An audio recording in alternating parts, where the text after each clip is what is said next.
So we just studied the differential equations.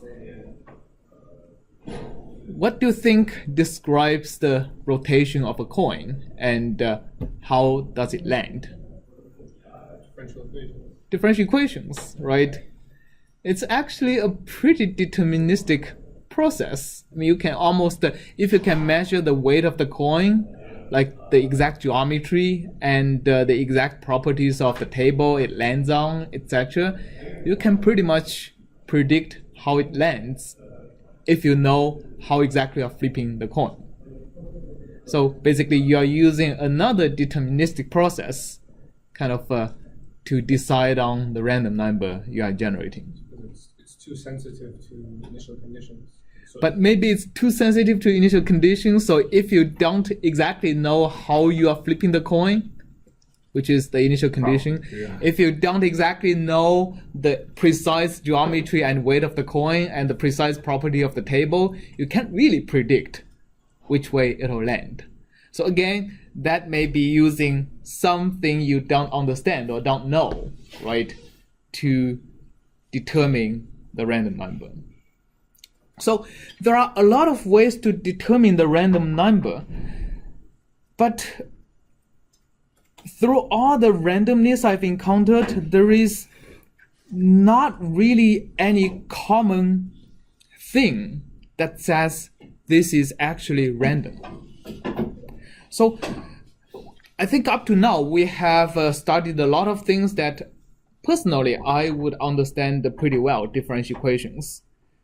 In terms of what is random, I don't really understand.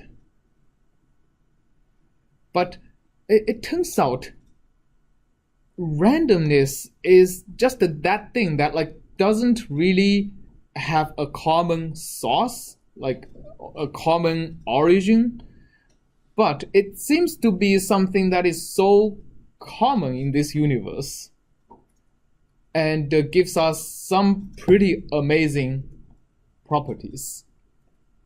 So for example, this is one experiment let's say all of you can try to do. Okay, so no matter what way you flip a coin or you get a Geiger counter, which you probably doesn't have, or use Python or whatever, can each of you just draw, let's say, 10 random points on the blank sheet of paper you have? Okay, just randomly draw 10 points on all of them, please. Since we have so few people, I can ask our PAs to also draw some 10 random points on each piece of paper, please.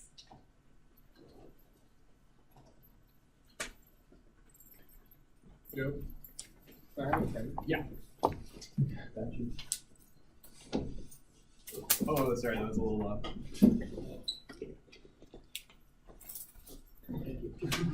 Yeah. Down? Right, thank you.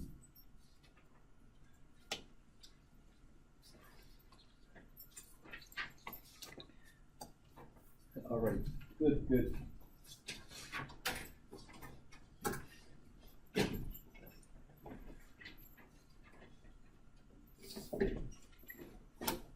The points, please.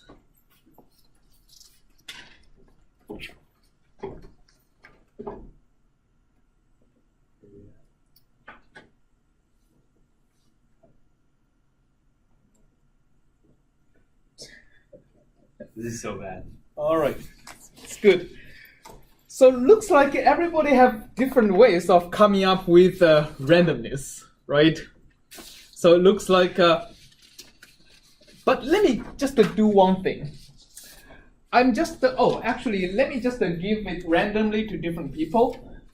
And can you just fold this paper by half and just tells me what's the number of, and just randomly pick one half and tell me how many points is on that half you randomly pick. Or just write it down on the piece of paper you have.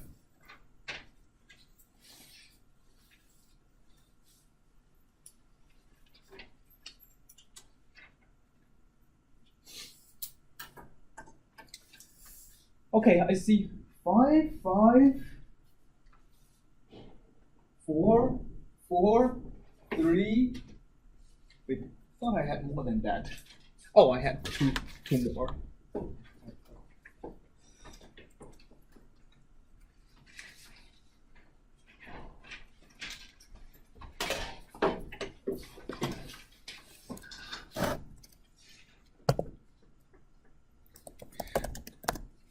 So I have points. What's the number you get? 5. 5. What's the number you get? 5. 5. 4. 4. Sorry, 5, 5, 4. 4. 4. 3. 5. 7. All right. Okay. So we have different answers for everybody, but here, if I take a mean of the answers. Oh, sorry. Mean of the points. That's what I mean. Mean of the points. I get 4.7. Somehow pretty close to 5, right? Which is half. Well, the answer is not so convincing when we have so many people, so few people. But like for a big class, it's usually pretty amazing that the answer comes to be pretty close to 5. And you can go home, do another example. You can put random points and draw a circle, and you can get numbers that are pretty close to a percentage of pi. Yes. Oh, I'm sorry. I was just. Okay. All right.